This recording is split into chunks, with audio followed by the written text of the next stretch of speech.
Within the last few weeks, I have seen several comments on my social media that look something like this one. Quote, haven't seen your report on this, doesn't fit your climate agenda. Well, most of these posts are referring to a study that was published right here in Science China Earth Sciences. It basically says the Antarctic ice sheet is growing, not shrinking, which is what we usually say. So it got a lot of you excited. Well, I have a simple answer to your second question. My only agenda is to share data. And there have been significant gains in the ice sheet in Antarctica, but that still doesn't mean the globe isn't warming. Now here's the part where you're gonna have to listen and not attack.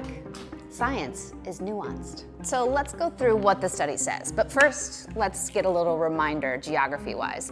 Antarctica, that continent at the bottom of the Earth, the coldest, windiest place on the planet, and it's about the size of the United States. Now, the different types of ice around the planet get confused a lot. So let's start with a little experiment here. It's really a demonstration. This will represent ocean water. Now, Antarctica is land.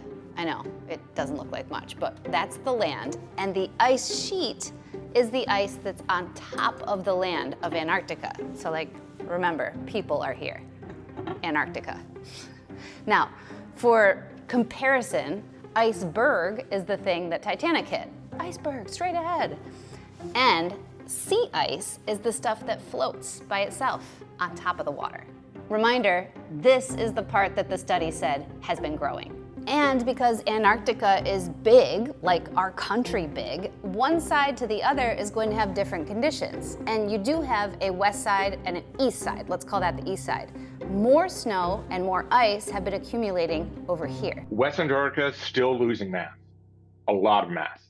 But there's been so much mass gain on East Antarctica that over the past 6 years, it's near zero. So it evened out.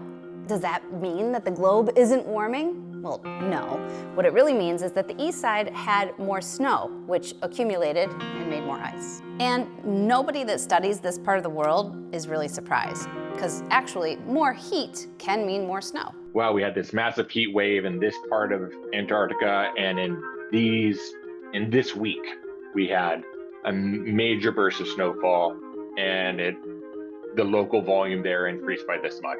See, it takes heat to make a snowstorm, to make air rise, and so more heat can then mean more snow. Experts say that a little bump in the ice sheet in Antarctica does not mean that the globe is not warming. They also know that ice like glaciers and sea ice, both in the Arctic and Antarctica, they're still going down. Global temps were the highest on record in 2024, and the hottest 10 years on record all happened within the last decade. And of course, scientists believe that this is mostly to do with human activity, primarily from greenhouse gas emissions, of which CO2, carbon dioxide, is a big one, and at the highest level since humans have been on the planet. And the experts acknowledge that the growing ice sheet in Antarctica could just be a blip in a long-term trend, or it could be a big shift.